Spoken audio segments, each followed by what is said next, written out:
رسول اللہ صلی اللہ علیہ وسلم کا فرمان ہے، فرمایا کہ وہ شخص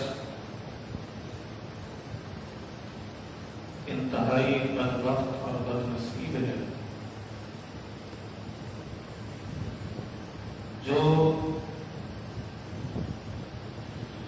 اپنے نیک اعمال کو گنتا ہے اور برائی کر کے بھول جاتا ہے،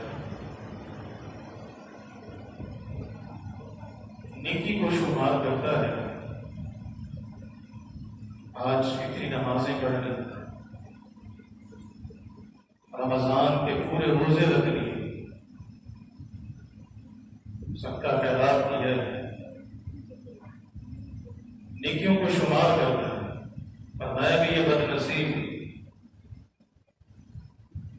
گناہ کرتا ہے اور گناہ کو شمار نہیں کرتا، اس کو یاد نہیں رہتا۔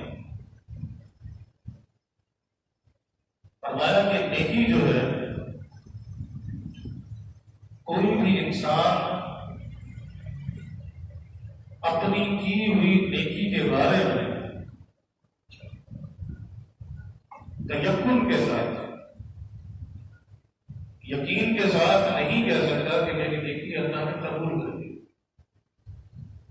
یہ بڑی اہم بات ہے، سمجھنے والی بات ہے۔ ابو درداء رضی اللہ تعالیٰ عنہ فرماتے ہیں کہ اگر مجھے پتا چل جائے کہ اللہ تعالیٰ نے میری پوری زندگی کیسے فقط ایک نماز اللہ نے قبول کر دی، ایک نماز اللہ نے قبول کر دی، تو فرمایا کہ یہ بات میرے نزدیک اتنی خوشی کی باعث ہوگی کہ اس کے مقابلے میں اگر پوری دنیا آ جائے اور پوری دنیا کی دولت سمٹ کر میرے پاس آ جائے تو اس سے زیادہ مجھے اس بات پر خوشی ہوگی کہ پتہ چل جائے کہ اللہ تعالیٰ نے میری زندگی کی ایک نماز جو ہے اللہ نے قبول کر دی، ایک نماز۔ ہمارا کہ مومن اپنے اعمال کی قبولیت کی فکر کرتا ہے، نیکی کر کے گنتا نہیں، اللہ پر احسان نہیں کرتا، اور کوئی بھی آدمی جو ہے اس بات کا یقین نہیں کر سکتا کہ ابھی جو نماز میں نے پڑھی وہ اللہ نے قبول کر دی۔ اور فرمایا کہ جو گناہ انسان کرتا ہے وہ لکھے جائے، وہ قیامت کے دن اس کے سامنے پیش کر دیے جائیں گے، اور گناہوں میں آنا ہی آنا ہے، اس کا جو جزا اور سزا ہے اللہ نے دے دی، لیکن نیکی کے بارے میں پتا نہیں کہ نمازیں، روزے، حج، زکاتیں، صدقہ خیرات جو ہم کر رہے ہیں اس کے بارے میں تیقن نہیں کسی بھی انسان کو کہ اللہ کو قبول کر رہا ہے کہ نہیں۔ آج کی گفتگو میں ہم نے کچھ چیزیں ایسی دیکھ لی، کچھ شرائط ایسی ہم نے سمجھ لی اللہ کی توفیق سے کہ جن شرائط کو اپنانے کے بعد انسان مسلمان اور ایک مومن اللہ تعالیٰ سے فقط امید رکھ سکتا ہے، امید، یقین نہیں، امید رکھ سکتا ہے کہ اللہ تعالیٰ میرے اعمال کو قبول کر رہا ہو، میں نے جو نماز پڑھی ہے اللہ اس کو قبول کرے گا، میں نے رمضان کے روزے رکھے، مشقت اختیار کی، بھوک پیاس برداشت کی ہے، قیام اللیل کیا ہے، قرآن سنا ہے، اور رمضان میں صدقہ خیرات کی، تو انسان امید رکھ سکتا ہے ان شرائط کی موجودگی کہ اللہ تعالیٰ میرے عمل کو قبول کرے، اور اگر ان شرطوں میں سے وہ تقریباً 5 شرطیں ہیں، ان شرطوں میں سے اگر کوئی ایک شرط جو ہے وہ ایک بھی مفقود ہے، ایک شرط بھی اگر نہیں پائی جاتی تو پھر اس بات کا یقین کرنا پڑے گا کہ ہمارا کوئی بھی عمل اللہ قبول نہیں کرتا، کوئی عمل، چاہے نماز، روزے، حج، زکات، صدقہ خیرات، کچھ بھی ہے، کوئی عمل اللہ قبول نہیں کرتا۔ ان میں سے ایک شرط بھی اگر نہیں پائی جاتی تو انسان کے اعمال برباد ہے، اللہ قیامت کے دن ہوا منصورہ بنا دے اور اعمال کو ریت کے ذرات بنا کر ہوا میں اڑا دے۔ سب سے پہلی شرط کیا ہے؟ معروف کہ ہر مسلمان اور مومن کا جو عقیدہ ہے اللہ کی ذات پر وہ مضبوط ہونا چاہیے۔ اس عقیدے میں ذرہ کے برابر جھول جو ہے وہ اللہ برداشت نہیں کرے۔ اگر عقیدہ درست نہ ہوا اللہ تعالیٰ سارے اعمال کتنے ہی قیمتی کیوں نہ ہو اللہ تعالیٰ برباد کر دے اور قیامت کے دن کسی عمل کا اجر اور ثواب جو ہے ادا نہیں کرے۔ حضرت عائشہ رضی اللہ تعالیٰ عنہ یہ گفتگو کو توجہ سے سننا ہے، انشاءاللہ ہمارے کام آئے اللہ کے حکم سے۔ حضرت عائشہ اللہ کے پیغمبر کے پاس موجود ہیں، سوال کرتی اللہ کے پیغمبر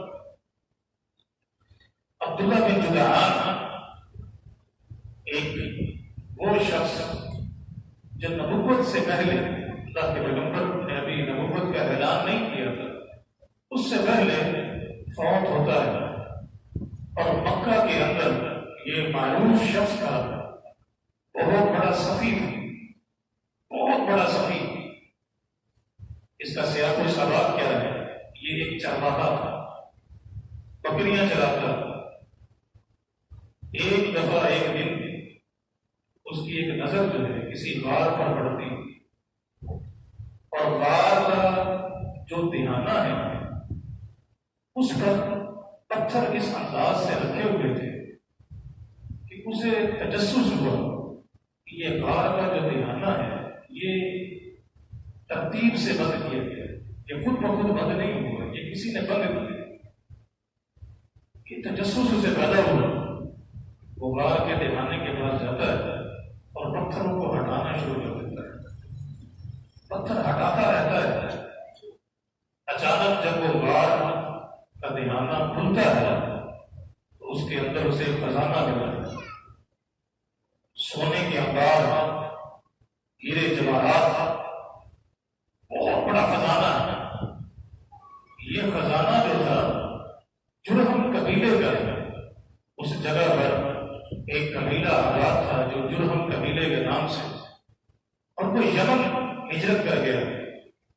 ہجرت کرنے سے پہلے اس نے اپنی دولت کو سمیٹ کر ایک غار کے اندر بند کر دیا تاکہ جب کبھی ہمارا یہاں پر واپس آنا ہوگا تو ہم اس غار سے اپنی دولت کو نکال لیں۔ تو عبداللہ بن جدعان جو تھا اس نے اس غار کے دہانے کو کھول لیا۔ حیران، اتنی دولت، سارے خزانے کو وہ سمیٹ لیتا ہے، آہستہ آہستہ اپنے گھر منتقل کر لیتا ہے۔ جب خزانہ منتقل ہو جاتا ہے اب اس کے پاس دولت کے انبار، سخی ہو جاتا ہے، امیر، بکریاں چلاتا تھا، بکریاں مالک کو دے دیتا ہے۔ اب وہ یہ سوچتا ہے کہ مجھے اللہ تعالیٰ نے اتنا خزانہ عطا کیا ہے تو مجھے خرچ کرنا چاہیے، اللہ کے راستے میں دینا چاہیے۔ رسول اللہ صلی اللہ علیہ وسلم فرماتے ہیں کہ اس نے ایک بہت بڑی دیگ تیار کروائی، بہت بڑی، اتنی بڑی تھی کہ اس دیگ کے منہ پر چڑھنے کے لیے سیڑھی لگانی پڑی، اور وہ روزانہ پورے مکہ کے لیے اس میں کھانا بناتا تھا اور پورے مکہ میں اعلان کرتا تھا کہ جس گھر میں کھانا نہیں ہے اور جو بندہ غریب ہے، ضعیف ہے، مجبور اور لاچار ہے، وہ یہاں آ کر کھانا کھائے۔ مکہ کے لوگ آتے، دسترخوان لگتا اور وہاں سے کثیر تعداد کے اندر لوگ کھانا کھا کر جاتے۔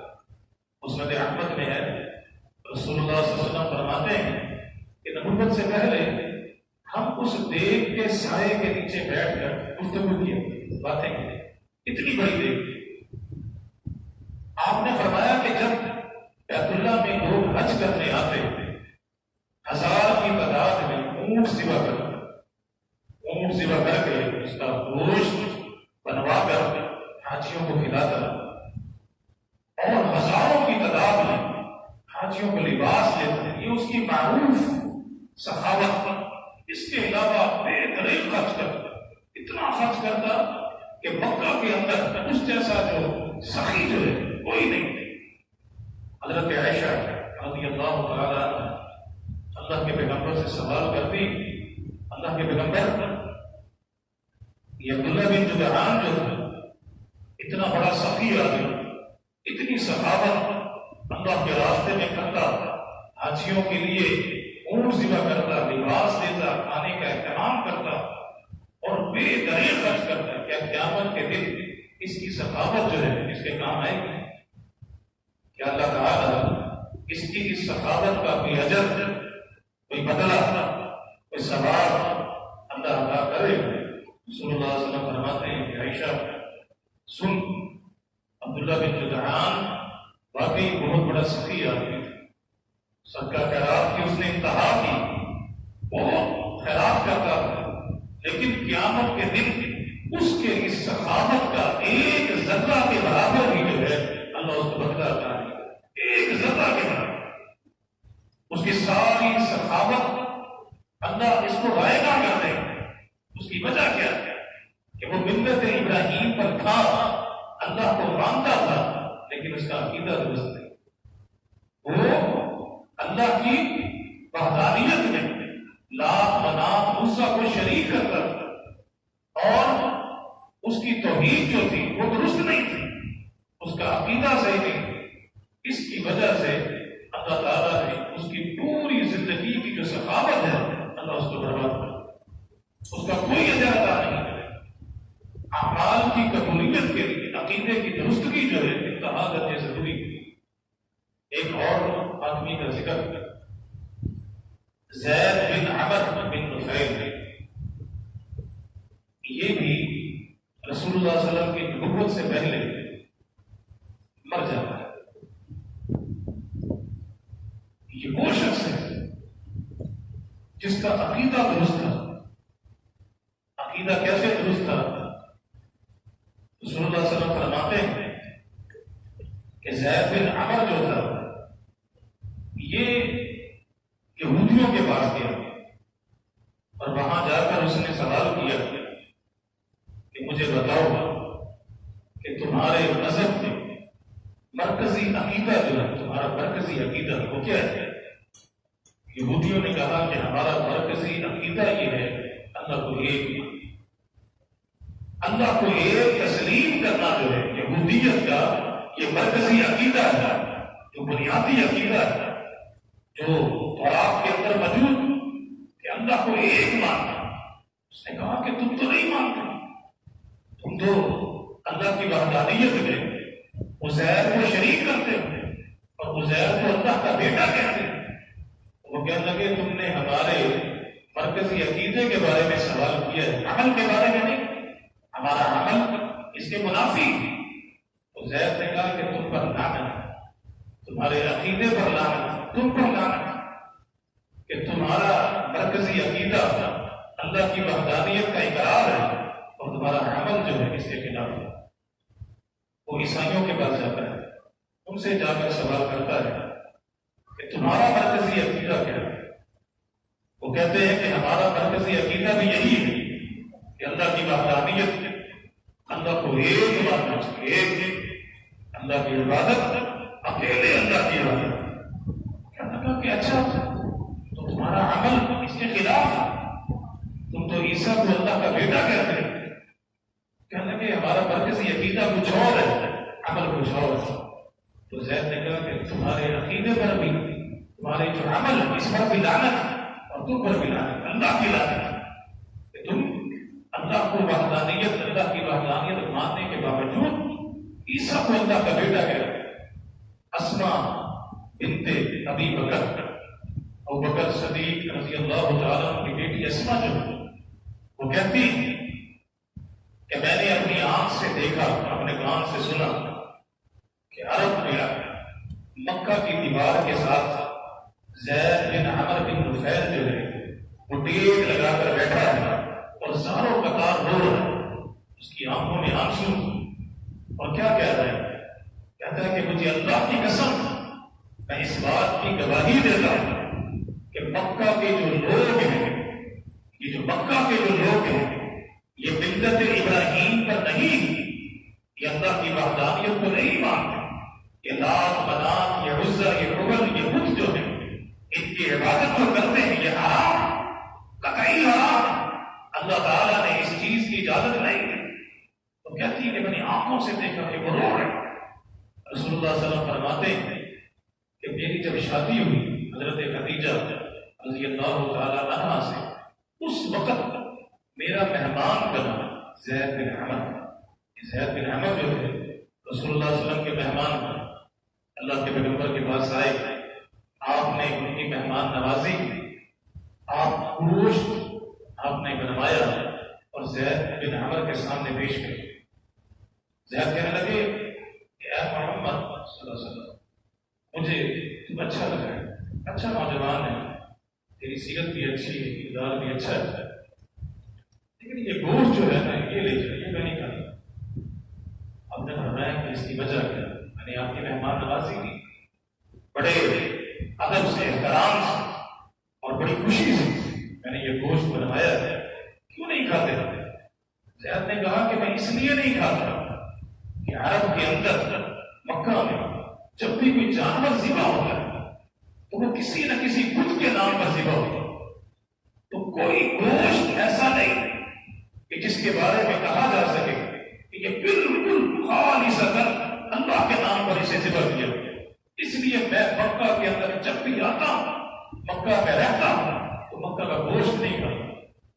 اتنا پاکیزہ عقیدہ، ابھی نبوت کا اعلان نہیں ہوا۔ رسول اللہ صلی اللہ علیہ وسلم زید سے کہتے کہ اگر آپ کو یہ چیز پسند ہے اور آپ یہ چاہتے ہیں کہ کوئی ایسا جانور جس پر صرف اللہ کا نام لیا گیا، کسی بت کا نام نہ لیا گیا، تو پھر خوش ہو جائیے کہ میں محمد صلی اللہ علیہ وسلم اللہ تعالیٰ نے جب سے ہوش دی ہے اس وقت سے لے کے آج تک میں نے کوئی جانور کسی بت کے نام پہ ذبح نہیں کیا۔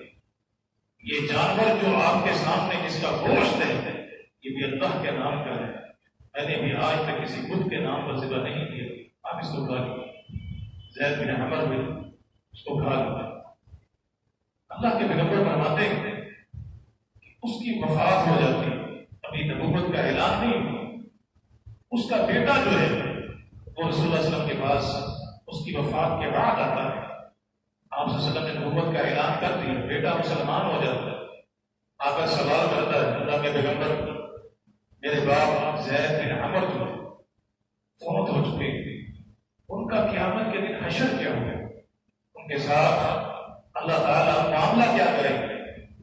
آپ نے فرمایا کہ زید مجھے جبریل نے بتایا ہے وحی کے ذریعے سے، اور میں خود بڑا متعجب کہ زید بن عمر جو تھے وہ فوت ہو چکے ہیں، ان کے عقیدے کی وجہ سے کہ وہ بتوں سے نفرت کرتے تھے، اس عقیدے کی وجہ سے ان کے پاس ایک نیکی تھی جس نیکی کے اجر میں، ثواب میں، قیامت کے دن میدان محشر میں جب زید اللہ کے دربار میں حاضر ہوں گے، اللہ تعالیٰ زید کا اکرام کرے گا، اس کی عزت کرے گا، اور بطور اکرام کی اللہ تعالیٰ جو ہے زید بن عمر کو جب میدان محشر میں اس کو لایا جائے گا، فرمایا کہ وہ ایک امت کی شکل میں آئیں گے اور ایک جتھے کی شکل میں آئیں گے، اور یہ زید بن عمر کا اکرام ہو، اس کی عزت، اس کا وقار جو اللہ تعالیٰ میدان محشر میں قائم کریں گے، اور لوگ حیران اور ششدر ہوں گے کس چیز کی وجہ سے اس کو اتنا اکرام ملے گا۔ فرمایا کہ اس کے عقیدے کی درستگی کی وجہ سے وہ ملت ابراہیم کے عقیدے پر تھا، اب عقیدے کی درستگی کے بعد اس کی ایک نیکی تھی، صرف ایک، اور کوئی نہیں کی۔ بتا یہ رہا ہوں کہ اعمال کی قبولیت کے لیے عقیدے کا درست ہونا انتہائی ضروری ہے. اگر عقیدہ درست نہیں ہے تو پوری زندگی کے اعمال اللہ قیامت کے دن ہباء منصورا بنا دے. وہ کوئی بھی شخص لے کر آئے تو عبداللہ بن جدعان جیسا بہت بڑا سخی آدمی جس نے پوری زندگی سخاوت کر کے پوری دنیا کو حیران کیا. اللہ کے پیغمبر بھی اس کی سخاوت پر حیران تھے، لیکن عقیدہ درست نہیں تھا، اللہ نے عمل برباد کر دیتا ہے. اس کے مقابلے میں زید بن عمرو بن نفیل، اس کا عقیدہ درست تھا اور ایک چھوٹی سی ایک نیکی تھی، جس نیکی کا اکرام اللہ تعالیٰ اتنا کریں گے کہ قیامت کے دن اس زید کو اللہ تعالیٰ میدان محشر میں اس انداز سے لائیں گے کہ گویا کہ ایک امت، پوری امت کی شکل. یہ شان اللہ تعالیٰ حضرت ابراہیم کو عطا کریں گے. فرمایا کہ ابراہیم ایک آدمی لیکن ملت ہے، پوری ملت. ابراہیم کو اللہ نے پوری ملت کرا دی. تو رسول اللہ صلی اللہ علیہ وسلم نے فرمایا کہ اس کی نیکی یہ تھی. فرمایا کہ مکہ کے اندر وہ لوگ جو بچیوں کو زندہ درگور کر دیا گیا، کچھ قبیلے ایسے تھے جن کا عقیدہ یہ تھا کہ بچی کا پیدا ہونا گھر کے اندر نحوست کا باعث ہے. یہ باپ کے لیے انتہا درجے کی شرف ہے کہ گھر میں بچی پیدا ہوئی اٹھاتے اور جا کر دفن کراتے. تو عبداللہ بن یہ جو زید بن عمرو تھے یہ ٹوکنے لگے رہتے. جب بھی کوئی آدمی اپنی بچی کو دفن کرتا یہ زید فوری طور پر جب وہ دفن کر کے جاتے فوری طور پر پٹی کو گریزتے اور اگر بچی زندہ ہوتی اس کو نکالنے کے بعد اپنے گھر لے جاتے، اس کی پرورش کرتے، اس کو پالتے پوستے. جب وہ بچی بڑی ہو جاتی تو زید بن عمرو جو تھے وہ اسی بچی کو باپ کے پاس لے کر اس کے سامنے کھڑے کرے کہ دیکھ یہ وہی بچی ہے کہ جس کو تو زندہ درگور کر کے آ گیا، میں نے اس کو نکالا، اس کی پرورش کی ہے. آج کے نوجوان میرے سامنے کھڑی ہے تو آپ کی آنکھوں میں آنسو آ جاتے. یہ وہی بچی جس کو میں نے اپنے آپ سے جدا کیا اور زندہ درگور کیا، آج یہ بچی میرے سامنے کھڑی. رسول اللہ صلی اللہ علیہ وسلم فرماتے ہیں کہ زید یہی کام کرتے تھے. ایک نیکی تھی، جب بھی کوئی بندہ بچی کو زندہ دفن کرنے کی کوشش کرتا اس کی ٹوکنے لگے رہتے اور جاتے اور اس کی جب وہ چلے جاتے تو زمین کو گریز کر بچی کو نکال دیا کرتے تھے. رسول اللہ صلی اللہ علیہ وسلم فرماتے ہیں اگرچہ اس کا عمل بھی برباد ہو جاتا، اس کا کوئی ثواب اجر نہ ملتا، لیکن چونکہ زید کا عقیدہ درست اللہ کی وحدانیت پر یقین تھا اور لات منات عزا حبل بتوں کی پوجا سے نفرت کرتے تھے، بت پرست نہیں تھے، قبر کی پوجا پاٹ نہیں کرتے تھے، تو اللہ تعالیٰ اس ایک نیکی کا اس کے عقیدے کی وجہ سے اتنا اکرام کریں گے کہ قیامت کے دن اس کی عزت کریں گے اور اس کو ایک ملت کی شکل میں، ایک جتھے کی شکل میں، ایک گروہ کی شکل میں میدان محشر میں لایا جائے گا اور اس کو جنت میں داخل ہوگا. تو اعمال کی قبولیت کے لیے سب سے پہلی شرط یہ ہے کہ بندے کا عقیدہ جو ہے انتہا درجے خالص ہو. اگر عقیدے میں ملاوٹ ہے، بت پرستی کی شکل میں، قبر پرستی کی شکل میں، اور اللہ کی جو اوصاف اور صفات ہیں وہ کسی اور میں اگر مسلمان مومن بندہ جو ہے تسلیم کرتا ہے تو اس کے اعمال کی بربادی کے لیے یہ کافی ہے. وہ پھر یقین نہ رکھے کہ اس کی نمازیں، اس کے روزے، اس کے حج، اس کی زکاتیں جو ہیں وہ اللہ قبول کرے گا قطعی طور پر. یہ پہلی شرط ہے. میں بتا یہ رہا تھا کہ مومن آدمی جو ہے، یہ گفتگو تھوڑی سی لمبی ہوگی لیکن توجہ طلب. مومن آدمی اللہ تعالیٰ سے امید کر سکتا ہے، امید، یقین نہیں کر سکتا کہ میرا عمل، میری نماز اللہ قبول کر، یقین نہیں کر سکتا، لیکن امید کر سکتا ہے. امید کے اندر 5 شرطیں ضروری ہیں. اس کی موجودگی کے بعد پھر مومن آدمی اللہ سے امید کرے کہ میری اب نماز وہ جیسی بھی، میرا اب روزہ وہ جیسا بھی، میری اب چھوٹے اعمال جیسے بھی اللہ قبول کرے. دوسری شرط کیا ہے؟ دوسری شرط یہ ہے کہ اعمال کے اندر ریاکاری نہیں ہونی چاہیے، دکھلاوا نہیں ہونا چاہیے۔ ہمارا کہ من صلی یرائی فقط اشرک، جو بندہ نماز کسی کو دکھانے کے لیے پڑھتا ہے شرک ہے۔ من صام یرائی فقط اشرک، فرمایا کہ جو بندہ روزہ جو ہے کسی کو دکھانے کے لیے رکھتا ہے شرک کرتا ہے۔ ومن تصدق یرائی، اور جو بندہ صدقہ کرتا ہے دکھانے کے لیے، لوگ کہیں بڑا چودھری بڑا خرچ کرتا ہے، بے طریق خرچ کرتا ہے، نمود نمائش اس لیے دیتا ہے، مجمع عام کے اندر، مجمع عام میں دینا گناہ نہیں ہے، غلط نہیں ہے، دے سکتا ہے لوگوں کے سامنے، صدقہ خیرات کر سکتا ہے، لیکن اپنے اندر اخلاص رکھے، کوشش کرے کہ اس انداز سے دے کہ دائیں ہاتھ سے دے رہا ہے تو دائیں ہاتھ کو پتہ نہ چلے۔ فرمایا کہ جو صدقہ کرتا ہے دکھلاوے کے لیے وہ بندہ مشرک، اس کے اعمال کو اللہ برباد کر دے۔ رسول اللہ صلی اللہ علیہ وسلم فرماتے ہیں قیامت کے دن میدان محشر میں وہ لوگ جو اعمال لوگوں کو دکھانے کے لیے کیا کرتے تھے، اللہ کے سامنے جب آئیں گے، دربار کے سامنے اللہ کے دربار میں حاضر ہوں گے، اللہ فرشتوں سے کہیں گے ان کو سائڈ پہ، ان کو علیحدہ کر، سائڈ پہ لگا دو۔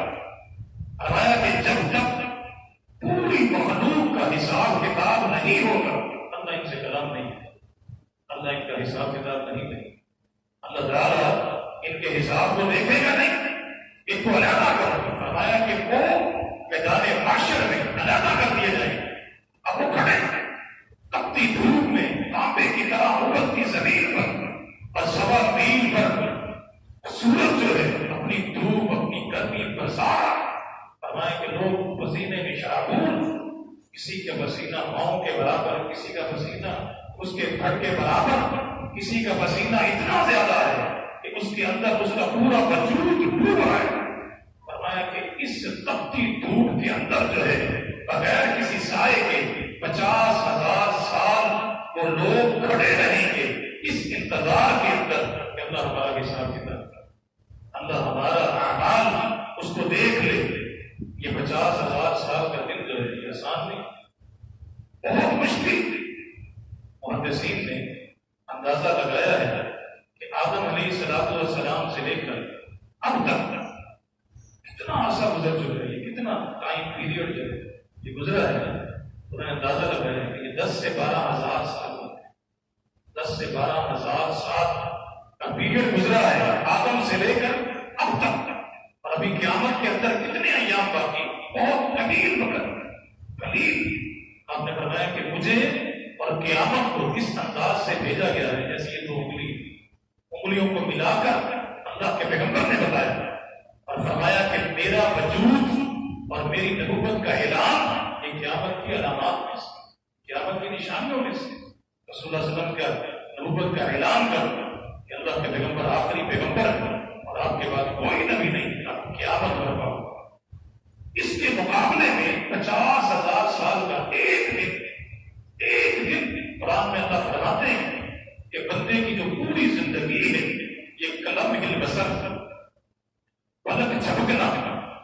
فرمایا کہ قیامت کے مقابلے میں انسان کی پوری زندگی جو ہے قلم البصر ہے، جیسے کہ اس نے اپنی آنکھ کو جھپکا ہے، یہ پوری زندگی اس میں وہ اپنی آخرت کو تباہ کر لیتا ہے، برباد کر لیتا ہے، اللہ کی نافرمانیاں کر کے، اللہ کی معصیت کر کے۔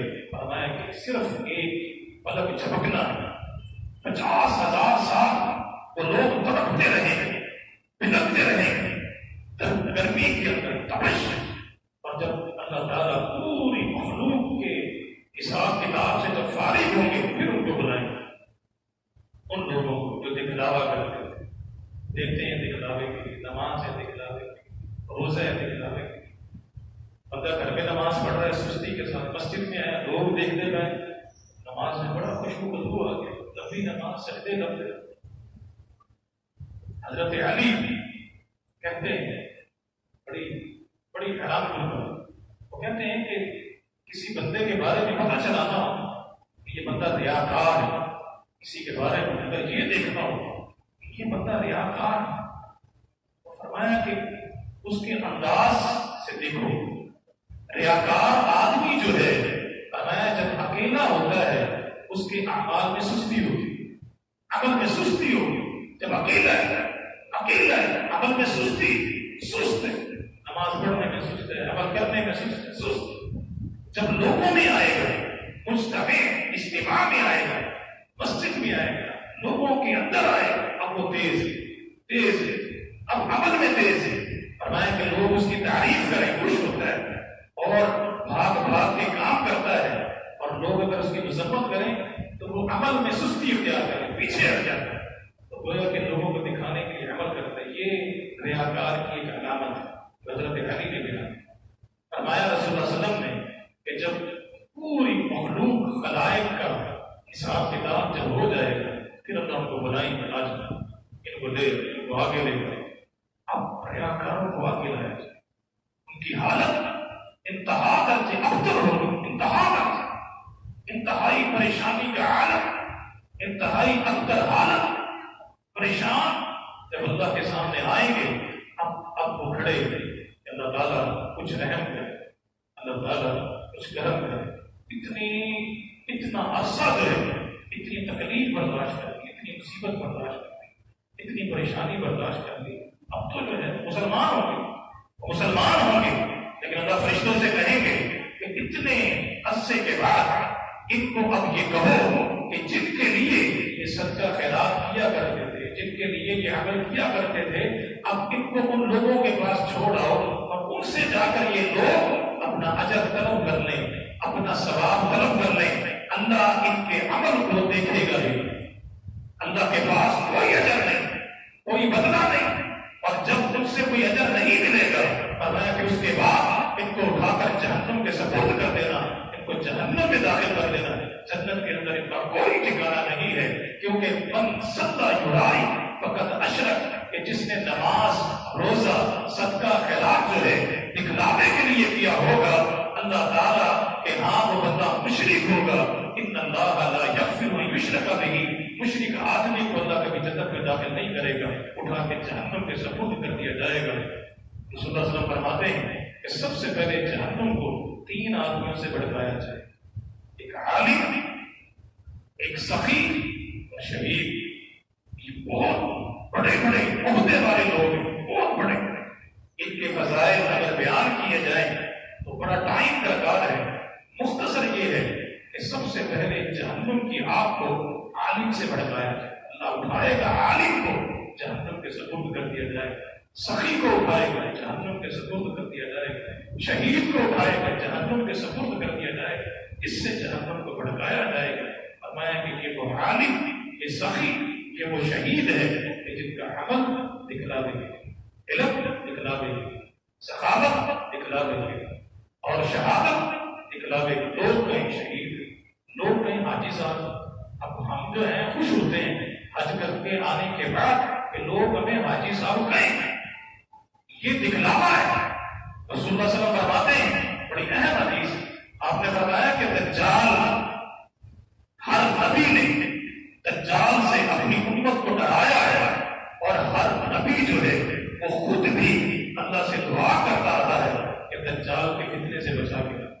محمد رسول اللہ صلی اللہ علیہ وسلم اپنی ہر نماز کے اختتام پر، تشہد کے اختتام پر دعا کرتے ہیں، اللہم انا نعوذ بک من عذاب القبر ونعوذ بک من عذاب جہنم ونعوذ بک من فتنة المسیح الدجال ونعوذ بک من فتنة المحیا والممات. یہ دجال کے فتنے سے اللہ کے پیغمبر پناہ طلب کیا کرتے تھے. لیکن آپ نے فرمایا کہ یہ اتنا بڑا فتنہ ہوگا کہ میری امت کے کثیر تعداد لوگ جو ہیں اس فتنے میں مبتلا ہوگا. اور فرمایا کہ جو پکے مومن ہوں گے، مستحکم استقامت اختیار کرنے والے، وہ بھی پریشان ہو جائیں. وہ پریشان کیوں ہوں گے؟ فرمایا کہ جب وہ دجال کا انکار کریں گے، دجال کا انکار کریں گے، ایک مومن آدمی وہ دجال کا جب انکار کرے گا تو فرمایا کہ اس کی جو معیشت ہے وہ تنگ ہو جائے گی، اس کے حالات انتہائی تنگ ہو جائیں گے. اب وہ پریشان ہو جائے گی. یہ کیا بہت بڑی آزمائش. فرمایا کہ مومن کی معیشت جو ہے وہ گرفت میں آ جائے گی، اس کے حالات انتہائی ٹائٹ ہو جائیں گے. صبر کا بہت بڑا ایک لمحہ ہوگا کہ بہت بڑا صبر جو ہے اس کو کرنا پڑے گا. تو فرمایا کہ دجال کا فتنہ بہت بڑا، لیکن آپ نے فرمایا کہ اس سے بڑا بھی ایک فتنہ ہے، اس سے بڑا بڑا۔ جب اللہ کے پیغمبر نے صحابہ کو یہ بات بتائی، صحابہ پریشان۔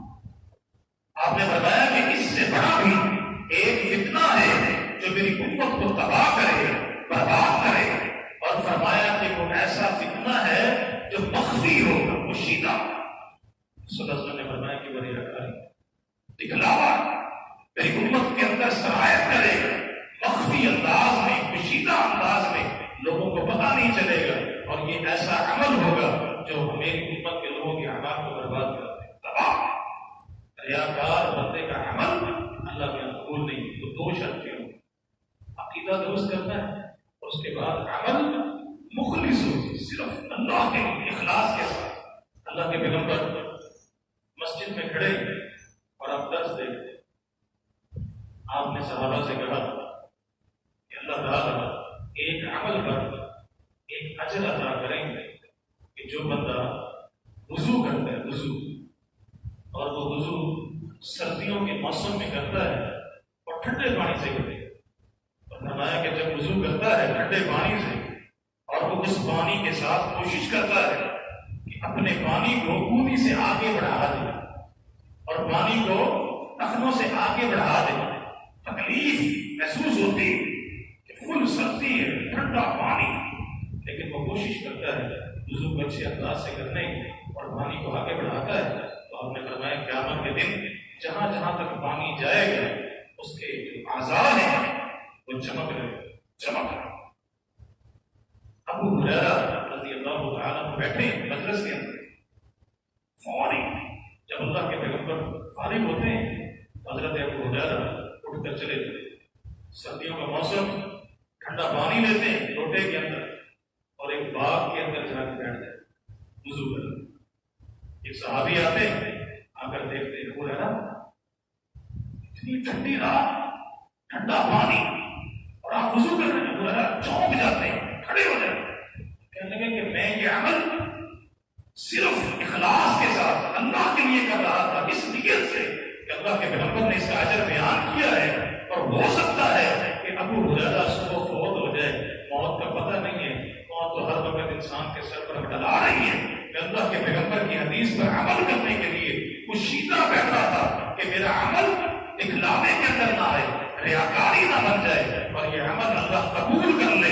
اس عمل پر، اس اللہ کے پیغمبر کی حدیث پر عمل کرنے کے لیے میں فوری اٹھا اور باغ میں آ گیا کہ مجھے ہو سکتا ہے میرے بچے ہیں، کل میں نے اپنے بچوں کی تعلیم کے لیے یہ کرنا ہے، یہ کرنا ہے، یہ کرنا ہے، گاڑیاں، بینک بیلنس، کوٹھی، جو کچھ بھی سوچتا ہے، فرمایا کہ لمبا ذہن، لمبی سوچ، فرمایا کہ پرواز کرتا ہے، اڑنے کی کوشش کرتا ہے، اور راستے میں موت جو ہے اسے دبوچ لیتی ہے، اور اس کی ساری خواہشات نہیں کی دھری رہ جاتی ہے، اور قبر کے اندر ایک کفن لے کر جاتا ہے۔ سب سے زیادہ جس سے وہ محبت کرتا ہے اس کا مال ہے، جس سے انسان انتہا کر کے محبت کرتا ہے، فرمایا کہ سب سے پہلے مال اس کو چھوڑتا ہے، سب سے پہلے مال اسے چھوڑ دیتا ہے، اس سے تعلق ختم کر دیتا ہے، پھر اس کے عزیز و اقارب، اس کے رشتے دار اس کو دفن کر کے گھر آ جاتے ہیں۔ 3 دن کے بعد ہر بندہ بھول جاتا ہے کون مریا سے کیوں دفنایا، کی ہوا ہے، سب کچھ بھول جاتا ہے۔ فرمایا کہ اب وہ اپنے عمل کے ساتھ جو ہے وہ قبر کے اندر یا تو عذاب کے اندر مبتلا ہے، یا اس کے قبر کو کشادہ کر دیا جاتا ہے۔ تو رسول اللہ صلی اللہ علیہ وسلم فرماتے ہیں کہ جس بندے کے عمل میں ریا ہے اس کے اعمال کو اللہ برباد کرتے ہیں۔ یہ 2 شرطیں ہوتی ہیں۔ تیسری شرط کیا ہے؟ تیسری شرط یہ ہے کہ عمل جو ہے وہ سنت کے عین مطابق ہونا چاہیے۔ اگر سنت کے مطابق عمل نہیں تو جتنا مرضی بڑا ہے اللہ کے ہاں قابل قبول نہیں ہے۔ جتنی مرضی نمازیں پڑھے انسان، روزے رکھے، کچھ بھی کرے، اللہ تعالیٰ اس عمل کو قبول نہیں کرتے۔ حضرت عمر فاروق رضی اللہ تعالیٰ بیت اللہ کا طواف کر رہے، اور عمر فاروق رضی اللہ تعالیٰ کے آگے آگے ایک بندہ طواف کے اندر آگے آگے چل رہا، رکن یمانی پر کھڑے ہو کر وہ اس کو غصہ دیتے، غصہ۔ حضرت عمر فاروق اسے روک لیتے، کھڑے ہو ادھر آؤ۔ جی عمر نے کہا تم نے یہ کیا کیا؟ جی غصہ دیا۔ اچھا کیوں؟ کہا کہ مجھے محبت جذبات، بڑی بات سمجھنے والی کہ جذبات کا نام دین نہیں، جذبات کا نام دین نہیں۔ لوگ جذبات کو دین سمجھتے ہیں، والہانہ محبت کو دین سمجھتے ہیں، اور اس میں جو کچھ مرضی کرتے رہیں اس کو دین سمجھتے ہیں۔ شیطان کا سب سے بڑا بار یہ ہے، اور امت مسلمان کو گمراہ کرنے کے لیے سب سے بڑا بار یہ ہے کہ اس نے گناہ کو ثواب بنا دیا، بدعت کو نیکی بنا دیا۔ عمر فاروق نے کہا کہ تم نے یہ کیا کیا؟ اس نے کہا کہ میں نے بوسہ دیا۔ کیوں دیا؟ محبت تھی، والہانہ محبت، اس لیے بوسہ دیا۔ عمر نے کہا اچھا؟ عمر نے کہا کہ مجھے پتہ ہے اللہ کے پیغمبر نے حج کی، پتہ ہے مجھے کیا؟ کہا کہ اچھا تجھے پتہ ہے کہ اللہ کے پیغمبر نے بیت اللہ کا طواف کیا؟ اس نے کہا پتہ ہے۔ تو تجھے یہ پتہ ہے کہ حجر اسود کے علاوہ اللہ کے پیغمبر نے کسی جگہ پر رک کر بوسہ نہیں دیا؟ اس رکن یمانی پر رک کر اللہ کے پیغمبر نے بوسہ نہیں دیا، تو نے کیوں دیا؟ اس نے کہا کہ اس میں حرج ہے کیا؟ عمر نے کہا کہ سب سے بڑا حرج یہ ہے کہ تو نے وہ عمل کیا جو محمد مصطفیٰ نے، یہ عمل تیری تباہی تو بن سکتا ہے، بربادی بن سکتا ہے۔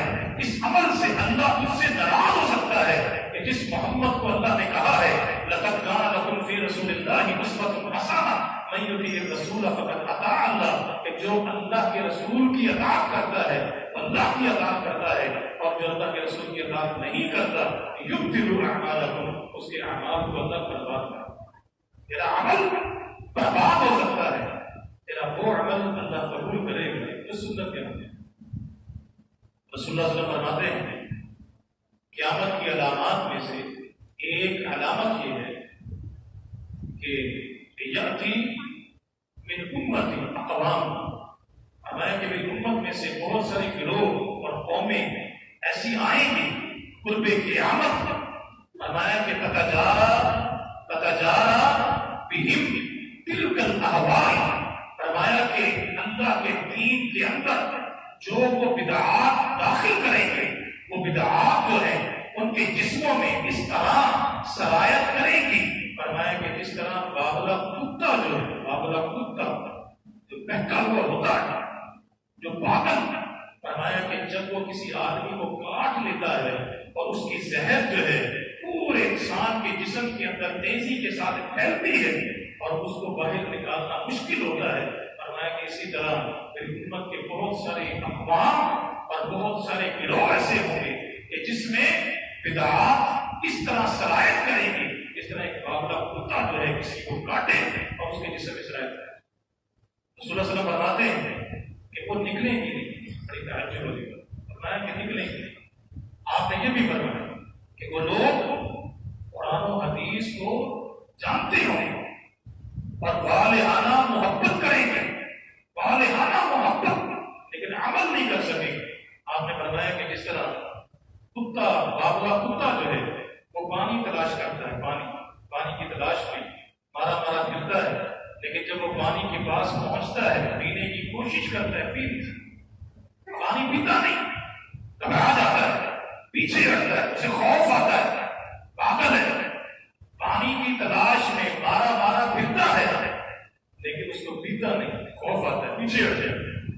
فرمایا کہ اسی طرح وہ لوگ جو میری امت کے وہ قرآن و حدیث کی تلاش میں رہیں گے، ان سے والہانہ محبت رکھیں گے لیکن عمل نہیں کر سکتے، وہ بدعات اس انداز سے سرایت کریں گے، نکل نہیں سکیں گے اور ان کے اعمال کی بربادی کا باعث ہے، سارے عمل برباد کر کے۔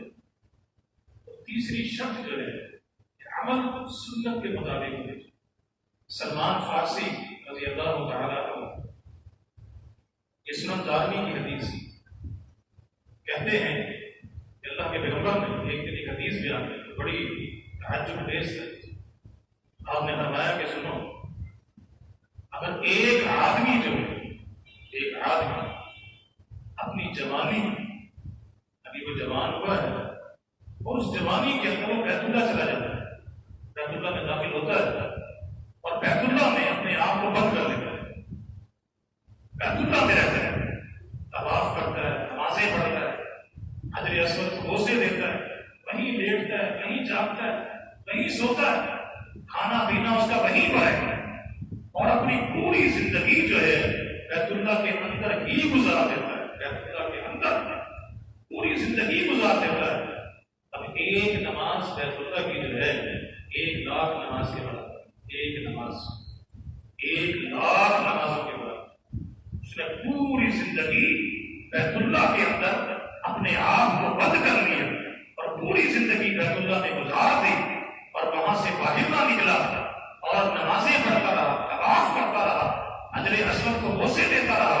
فرمایا کہ جب اللہ کے دربار میں جائے گا تو یہ گمراہ لوگوں کے اندر کھڑا ہوگا، ان لوگوں میں کھڑا ہوگا جو گمراہ ترین لوگ ہیں، اس کو اجر نہیں دیا جائے گا۔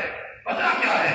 محمد مصطفیٰ کی سنت کے مطابق عمل نہیں ہے کہ اللہ کے پیغمبر نے اپنی زندگی کو اس طرح بند نہیں کی، معاشرتی زندگی گزاری۔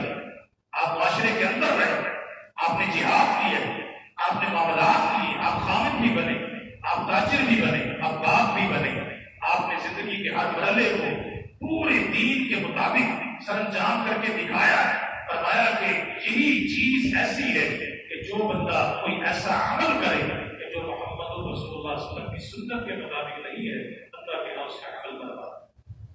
یہ 3 شرطیں ہو گئی، نمبر 1 عقیدے کی دوسری، نمبر 2 جو ہے اعمال میں ریاکاری نہیں ہونی چاہیے، اخلاص، نمبر 3 جو ہے عمل کی سنت ہے۔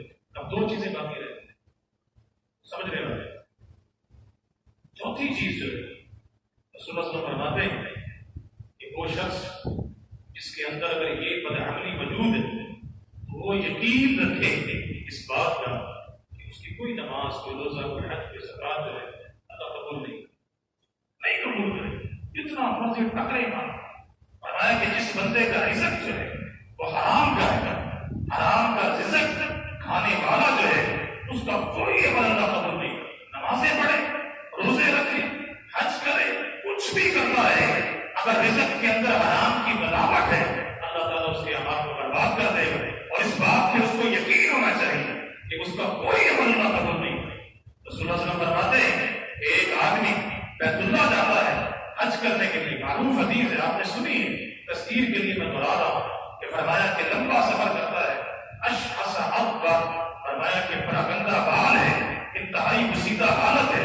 رسول اللہ صلی اللہ علیہ وسلم فرماتے ہیں کہ سفر کے دوران مسافر کی دعا کو اللہ قبول کرتے ہیں، مسافر کی دعا کو اللہ رد نہیں کرتے، اور سفر بھی بیت اللہ کا۔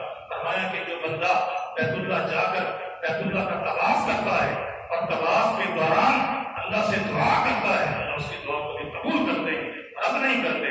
اور سب سے آخر میں جب بندہ میدان عرفات میں جاتا ہے، عرفات کا وہ میدان کہ جہاں پر اللہ تعالیٰ نے قیامت کو قائم کرتا ہے اور ساری مخلوق کو اللہ تعالیٰ نے اس میدان عرفات میں جمع کرتا ہے، اور وہاں پر اللہ تعالیٰ نے اپنے میزان کو قائم کرتا ہے۔ وجاء ربک والملک صفا صفا، کہ اللہ تعالیٰ قیامت کے دن عرش معلیٰ سے فرشتوں کی صفوں کے اندر اس میدان عرفات پر آئیں گے اور آ کر اپنے میزان عدل کو قائم کر دیں گے، وہاں پر مخلوق کا حساب کتاب ہوگا۔ فرمایا کہ یہ وہ میدان ہے کہ جس میدان کے اندر جب کوئی حاجی پہنچتا ہے تو شیطان چیختا اور چلاتا ہے، اپنے آپ پر پٹی ڈالتا ہے اور بھاگتا ہے کہ یہ بندہ کہ جس کو میں نے پوری زندگی گمراہ کرنے کی کوشش کی، گمراہ کرتا رہا، معصیت کے اندر یہ مبتلا رہا، آج اس میدان کے اندر کھڑے ہو کر جب یہ اپنے ہاتھوں کو اپنے رب کے سامنے پھیلائے گا، دعا کرے گا،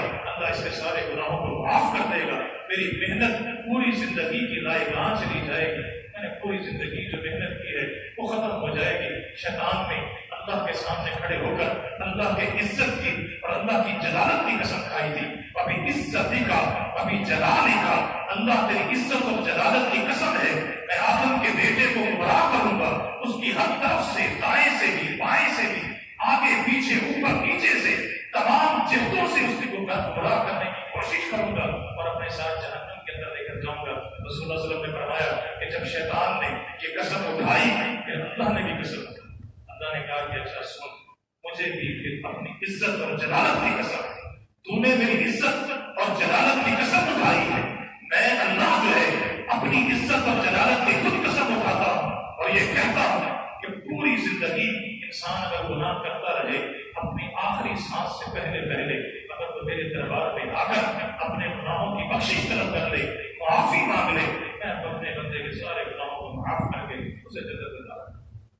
رسول اللہ صلی اللہ علیہ وسلم فرماتے ہیں کہ عرفات کے میدان کے اندر ہر بندے کی دعا اللہ قبول کرتا ہے، اور بندہ جب اپنے ہاتھوں کو پھیلا کر کھڑا ہوتا ہے، اور فرمایا کہ جو مومن آدمی اپنی دعا کے اندر 3 مرتبہ، رسول اللہ صلی اللہ علیہ وسلم کی حدیث صحیح حدیث، آپ نے فرمایا کہ 3 مرتبہ جو بندہ اپنی دعا میں یہ کلمات کہے، یا ربی یا ربی یا ربی، 3 مرتبہ کہے، اللہ اس کی دعا کو بدلے، اس کی دعا کو اللہ یقیناً قبول کرتے۔ لیکن فرمایا کہ میدان عرفات میں ایک حاجی جو ہے لمبا سفر کر کے پراگندہ بال جسم پر لباس پوشیدہ جو ہے، یہ حالت اللہ کو پسند آتی ہے، اور میدان عرفات میں کھڑے ہو کر اپنے ہاتھوں کو پھیلا کر یقین کامل کے ساتھ اللہ سے دعا کرتا ہے، اور آواز آتی ہے، اللہ فرشتوں کو حکم دیتا ہے کہ جاؤ اس کو بتاؤ جا کر کہ آج میدان عرفات میں آنا، لمبا سفر کرنا، مال و دولت خرچ کرنا، بیت اللہ کا طواف کرنا، ہاتھوں کو پھیلانا، تیرا رونا، تیرا گڑگڑانا، تیرا چلانا جو ہے، اور یا رب یا رب یا رب کہنا جو ہے، اللہ اس کو نہیں تسلیم کرے گا۔ تیرا حج بھی برباد، تیرا میدان عرفات میں آنا برباد، تیری دعا کرنا جو ہے یہ بھی اللہ قبول نہیں کرے گا، کیونکہ مطعم حرام، ملبس حرام، غذی بالحرام، کیونکہ تیرا رزق جو ہے یہ حرام، اللہ تیرے عمل کو قبول نہیں کرتی۔ یہ چوتھی شرط ہے کہ 4 شرطوں کے بعد انسان امید کر سکتا ہے کہ اللہ میری نماز پہ قبول کر، یقین نہیں۔ 5ویں چیز بیان کر کے بات ختم کروں۔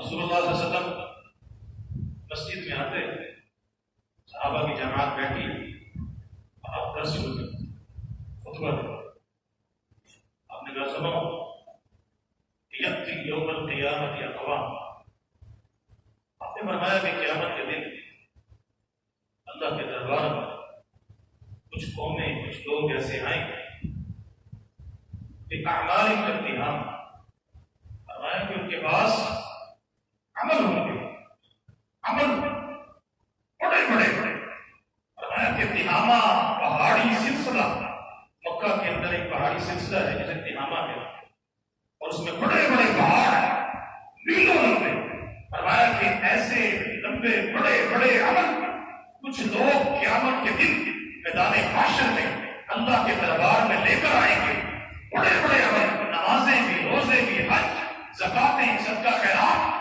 بڑے بڑے عمل اللہ کے دربار میں آئیں گے اجر کے لیے، ثواب کے لیے، کہ آج اللہ تعالیٰ ہمارے اتنے بڑے بڑے اعمال اللہ تعالیٰ جب عزم کرے تو کتنا اجر ملے، کتنا ثواب، کتنی کیا جنت کے مقامات۔ رسول اللہ صلی اللہ علیہ وسلم نے فرمایا کہ سنو، وہ اللہ سے اجر کے متلاشی ہوں گے، لیکن اللہ فرشتوں کو حکم دے گا کہ ان کے تمام اعمال کو ہوا منصورہ بنا دو، ریت کے ذرات بنا کے ہوا میں اڑا دو، اللہ ان کے اعمال کو آج وزن بھی نہیں کرے، تو لے گئے۔ رسول اللہ صلی اللہ علیہ وسلم نے جب یہ حدیث بیان کی، صحابہ کے سامنے ششتر آنکھیں بتا گئی اور آنکھیں پھٹی، اللہ کے پیغمبر کی طرف صحابہ دیکھ رہے، اتنے بڑے بڑے عمل بندہ لے کے کیا جائے گا، ہماری لے کے جائے گا، نمازیں لے کے جائے گا، زکاتیں لے کے جائے گا، صدقہ خیرات لے کے جائے گا، کیا لے کے جائے گا؟ اعمال، اسی کی بنیاد پر اسے اجر ملنا ہے، لیکن جب یہ اعمال ہوا منصورہ ہوں گے، ریت کے ذرات بنا کر اڑائے جائیں گے، پیچھے کیا رہے گا؟ پیچھے کیا رہے گا؟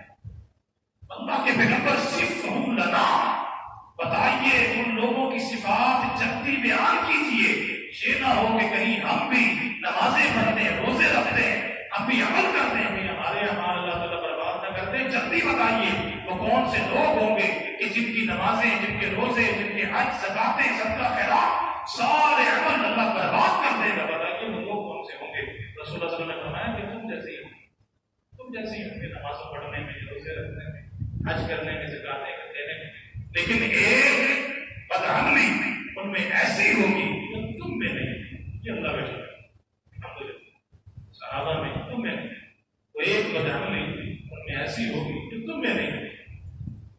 اللہ کے پیغمبر نے فرمایا یہ 5ویں شرط ہے، یہ 5ویں شرط ہے، اگر یہ شرط مفقود ہوئی تو اللہ پھر بھی اعمال برباد کر دے گا، اس کو سمجھنا بڑی اہم بات۔ صحابہ نے کہا اللہ کے پیغمبر وہ کون سی بدعملی؟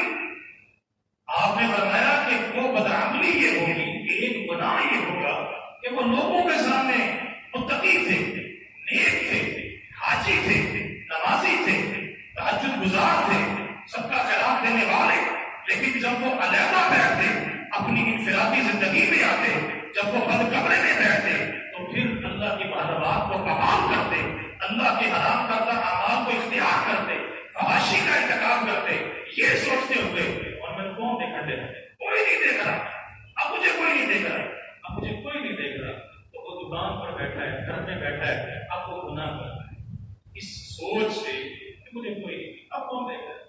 موبائل ہاتھ میں ہے، فحش تصاویر، فحش فلمیں، پتہ نہیں کیا کچھ اس لیے دیکھا جا رہا ہے کہ کوئی نہیں دیکھ رہا، آسے پاسے کوئی نہیں دیکھ رہا۔ تو فرمایا کہ یہ ایسی بدعملی ہے کہ جس کی موجودگی میں یہ بندہ متقی نہیں ہے، یہ پرہیزگار نہیں۔ تقویٰ کس چیز کا نام ہے کہ بندہ اگر معاشرت کی زندگی میں متقی ہے، نمازی ہے، تو علیحدہ زندگی میں بیٹھ کر بھی تو اس لیے گناہ کو ترک کر دے، مجھے اللہ دے، اللہ دے، کوئی نہیں دیکھ رہا، اللہ دیکھ رہا، میرے عمل کو اللہ دیکھ رہا ہے، اس لیے گناہ کو ترک کرے۔ فرمایا کہ یہ متقی ہے۔ اور وہ لوگ جو اپنی انفرادی زندگی کو برباد کرتے ہیں اور اس میں گناہ کرتے ہیں اور اللہ کی نافرمانی کرتے ہیں، معصیت کا ارتکاب کرتے ہیں، یہ سوچتے ہوئے کہ مجھے اب کوئی نہیں دیکھ رہا، فرمایا کہ اس بدعملی کی وجہ سے اللہ ان لوگوں کے اعمال کو قیامت کے دن اباء منصورہ بنا دیں گے کہ جو بڑے بڑے اعمال کر کے اللہ کے دربار میں حاضر ہوں گے۔ اب ہم اپنے گریبان میں جا کے کچھ سمے کیا ہم اس بیماری کو مبتلا ہوئے؟ کیا ہماری انفرادی زندگی اللہ کے تقوی میں گزرتی، قوم میں گزرتی؟ یہ پورا رمضان اب یہ آخری بار، پورا رمضان ہم نے روزے رکھے، کتب علیکم الصیام کما کتب علی الذین من قبلکم لعلکم تتقون، تقوی کی خاطر اللہ فرماتے ہیں کہ تمہارے اندر میں نے تقوی پیدا کرنا ہے۔ بندہ روزے کی حالت میں جب گھر کے اندر بیٹھا ہے، اکیلا، بھوک پیاس کی شدت، گرمیوں کا موسم ہے، پیاس کی شدت ہوتی ہے، اب اس وقت بندہ پانی نہیں پیتا، اکیلا بیٹھا ہے، پانی نہیں پیتا، کھانا نہیں کھاتا، کس وجہ سے؟ اللہ نے منع کیا، اللہ نے منع کیا ہے۔ فرمایا کہ اسی چیز کا نام تقویٰ ہے کہ جب تم اللہ کی حلال کردہ چیزوں کو ترک کر دیتے ہو کہ اللہ نے منع کیا ہے، تو پھر اللہ کی حرام کردہ چیزوں میں بھی ترک کر دیا کرو کہ اللہ نے منع کیا ہے۔ اس چیز کا نام تقویٰ ہے۔ اور یہ عمل اگر لے کر جاؤ گے قیامت کے دن تو تمہارے اعمال اللہ قبول کرے گا۔ اور ان 5 شرطوں کی موجودگی کے بعد پھر انسان ایک مومن آدمی امید کرے اللہ سے کہ اللہ میرے عمل کو قبول کرے گا۔ وغیرہ یہ بات یاد رکھیے، قیامت کے دن جب اللہ جہنم سپرد کریں گے آدمی کو، تو جہنم کی آگ جو ہے وہ بندے سے برداشت نہیں ہو سکے گی۔ ایک رات اللہ کے پیغمبر کو جہنم دکھائی گئی، جہنم کا دیدار کروایا گیا۔ جب آپ نے جہنم کی ہولناکی کو دیکھا، آپ گھر سے باہر نکل پڑے، آپ تیزی کے ساتھ چل رہے ہیں، آپ کے کندھے پر چادر ہے، چادر نیچے گر جاتی ہے، آپ تیزی کے ساتھ چل رہے ہیں، آواز لگاتے ہیں انذرتکم النار، انذرتکم النار، انذرتکم النار۔ اور میرے ساتھیوں، میں تمہیں جہنم کی آگ سے ڈراتا ہوں، جہنم کی آگ سے ڈراتا ہوں، جہنم کی آگ سے ڈراتا ہوں۔ انی اعلم ما لا تعلمون، جو میں جانتا ہوں وہ تم نہیں جانتے، جو مجھے دکھایا گیا ہے وہ تم نہیں دیکھ پاتے۔ نار اللہ الموقدہ، یہ جہنم کی آگ جو ہے یہ اللہ کی آگ ہے جو اللہ نے جلائی ہے، اس کو اللہ نے جلایا ہے، اس کو اللہ نے علیم کہا ہے، اس کو اللہ نے عظیم کہا ہے کہ یہ دردناک عذاب ہے، علیم عذاب ہے، جلانے والا عذاب ہے۔ فرمایا کہ جہنمی کا بچھونا بھی آگ ہے، جہنمی کا اوڑھنا بھی آگ ہے، اس کے دائیں بھی آگ ہے، اس کے بائیں بھی آگ ہے، جسم جل جل کے جل جل کے جل جل کے سوچے گا۔ یدعو ثبورا، جہنمی جو ہے اپنی ہلاکت کو پکارے گا کہ مجھے موت آ جائے، میں ہلاک ہو جاؤں۔ اللہ فرشتوں کو حکم دیں گے، جاؤ موت کو چتکبرے مینڈے کی شکل میں لا کر جنت اور جہنم کے درمیان لا کر کھڑا کر دو۔ فرشتے جائیں گے، موت کو چتکبرے مینڈے کی شکل میں لائیں گے، جنت اور جہنم کے درمیان لا کر کھڑا کر دیں گے۔ اللہ جنتیوں سے پوچھیں گے بتاؤ یہ کیا ہے؟ جنتی کہیں گے یا اللہ یہ موت ہے۔ جہنمیوں سے پوچھیں گے بتاؤ یہ کیا ہے؟ اللہ موت ہے، فرشتوں کو حکم دیا جائے گا اس کو ذبح کر دو، موت کو ذبح کر دیا جائے گا۔ اب کوئی موت کا تصور نہیں ہے، جنتوں میں اعلان کیا جائے گا کہ اب تمہارے لیے ابدی جنت ہے، اور جہنمیوں میں اعلان کیا جائے گا اب تمہارے لیے ابدی کے جہنم کا عذاب ہے، اسی میں چلنا ہے، اسی میں تڑپنا ہے، اسی میں رونا چلانا ہے۔ رسول اللہ صلی اللہ علیہ وسلم فرماتے ہیں جہنمیوں کے جسم جو ہے سوچ سوچ کر پھیلنا شروع ہو جائیں گے۔ فرمایا کہ جہنمی کی جو جلد ہے، جسم کی جو جلد ہے، فرمایا کہ 42 گز جو ہے جہنمی کی جو جلد ہے یہ 42 گز موٹی ہوئی ہے۔ آپ نے بتایا کہ جہنمی جس جگہ پر بیٹھے گا، ماں بین مکہ والمدینہ، فرمایا مکہ اور مدینہ کے درمیان جو 1600 کلومیٹر کا جو فاصلہ ہے، اتنی مقدار جو ہے وہ جہنمی کے بیٹھنے کی جگہ ہوگی، اور فرمایا اس کا 1,00,000 پہاڑ احد کے برابر پہنچے گا۔ رسول اللہ صلی اللہ علیہ وسلم فرماتے ہیں کہ عذاب علیم جو ہے برداشت کے قابل نہیں ہے، جب یہ روئیں گے، چلائیں گے، آنکھوں سے آنسو نکلیں گے، فرمایا کہ زاروں کا کار ہوئیں گے، اتنا روئیں گے کہ آنکھوں سے ان کے چہروں پر گڑے پڑیں گے، فرمایا کہ نہریں جاری ہو جائیں گی۔ اگر تم کشتیاں چلانا چاہو کشتیاں چلا سکو گے۔ رسول اللہ صلی اللہ علیہ وسلم فرماتے ہیں ان کے آنسو ختم ہو جائیں گے اور ان کی آنکھوں سے خون نکلے گا، اور فرمایا کہ 40 سال، رسول اللہ فرماتے ہیں کہ 40 سال مسلسل، یہ آخر کے سال ہوں گے، کتنے لمبے ہیں کوئی اندازہ نہیں۔ 40 سال آپ نے فرمایا کہ رو کے چلا کر ان کا حشر انتہا کرتے ہو جائے گا۔ کھانے کو مانگیں گے کہ نشرت زقوم، فرمایا زقوم کا جو درخت ہے وہ ہمارے کھانے کے پیش کیا جائے گا، اتنا زہریلا ہے کہ فرمایا کہ ایک قطرہ زقوم کے درخت کا جو ہے اگر اس دنیا پر اللہ ڈال دے، پوری دنیا کا سبزہ اللہ کے حکم سے اس زقوم کا جو ایک قطرہ جو ہے فرمایا کہ پورے سبزے کو تباہ ختم کر، ایک قطرہ وہ کھانے کو دیا جائے گا، وہ کھائیں گے پیٹ میں درد شروع ہو جائے گا، پھر اور کھانا مانگیں گے، اللہ فرمائے کہ وہ اور کھانا دو، وہ اور کھانا کیا، وہ کانٹے دار درخت لایا جائے، وہ کانٹے دار درخت جو ہے وہ کھانے کو دیا جائے گا، وہ کھائیں گے گلے میں اڑ جائے، گلے میں وہ کانٹے گلے میں اڑ جائے، تکلیف کی انتہا۔ پھر پانی مانگیں گے، پانی دیا جائے، اللہ کہیں گے یہ حمیم کھولتا ہوا پانی جو ہے یہ ان کو دیا جائے، وہ کھولتا ہوا پانی لایا جائے۔ فرمایا کہ اس کی بھاپ اتنی زیادہ ہوگی کہ اس کی بھاپ کی وجہ سے جہنمی کی جو چہرے کی کھال ہے وہ پگھل کر پانی میں گر جائے گی۔ فرمایا کہ مجبورن جو ہے وہ جہنمی پانی پیے گا، پینا پڑے گا، جب وہ پانی پیے گا فرمایا کہ انگلیاں کٹ کر باہر آ جائیں گی، اور وہ کٹی ہوئی انگلیوں کے ساتھ وہ جہنم کے اندر گردش کر رہا ہے، چکر لگا رہا ہے۔ 40 سال کے بعد جہنم کا جو داروغہ ہے وہ پوچھے گا کیا کر رہے، کیا مسئلہ ہے، کیوں رو رہے، کیوں چلا رہے، اتنا تھا، اتنی تکلیف، کہیں آرام نہیں، کہیں سکون نہیں، کہاں جائیں، جہنم سے نکل نہیں سکتے، کہیں باہر بھاگ نہیں سکتے، جدھر جائیں عذاب ہے، جدھر جائیں عذاب، جدھر جائیں آگ، اتنا سخت ترین عذاب، کیا کریں؟ وہ کہیں گے جہنم کا دھوکہ کہیں گے کہ بس چیخنا چلانا سن لیے آج سن لیے قوم پہ ہوتے اس طرح رسول اللہ صلی اللہ علیہ وسلم فرماتے ہیں اس کے بعد جہنمی پھر چیخیں، پھر چلائیں، پھر روئیں، اور اتنا عرصہ روئیں گے جتنی مقدار اللہ نے دنیا کو زندگی عطا کی ہوگی، اتنی مقدار وہ پھر روئیں گے، پھر چلائیں، پھر آہو بکا کریں گے، پھر اللہ پوچھے گا جہنم کے داروں کیسے کیا کہہ رہے ہیں، کیا تکلیف ہے؟ وہ اللہ جو آج اتنا غفور ہے، اتنا رحیم ہے کہ اپنے بندے سے اتنی محبت کرتا ہے کہ جو بندہ اللہ کو اپنے نفس میں یاد کرتا ہے اللہ اس کو اپنے نفس میں یاد کرتے ہیں، جو بندہ اللہ کا تذکرہ لوگوں میں کرتا ہے اللہ اس بندے کا تذکرہ اپنے فرشتوں میں کرتے ہیں، جو بندہ اللہ کی طرف ایک بالشت آتا ہے اللہ اس کی طرف ایک ہاتھ آتے ہیں، اور جو بندہ اللہ کی طرف چل کر آتا ہے فرمایا کہ اللہ اس کی طرف دوڑ کر آتے ہیں، اور جو بندہ اپنی آنکھ سے اللہ کے خوف اور ڈر کی وجہ سے ایک مکھی کے پر کے برابر آنسو بہاتا ہے اللہ اس پر جہنم کی آگ کو حرام کر دیتے ہیں۔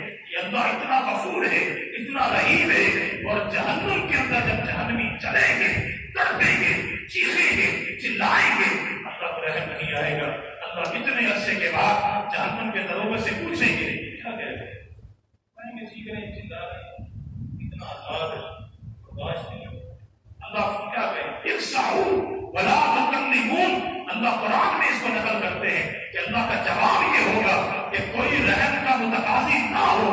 آج اللہ نے تم سے کلام تو کی ہے، یہ اللہ کا احسان ہے کہ تم سے اللہ نے کلام کر لی ہے. کتوں کی طرح اسی طرح بھونکتے رہو.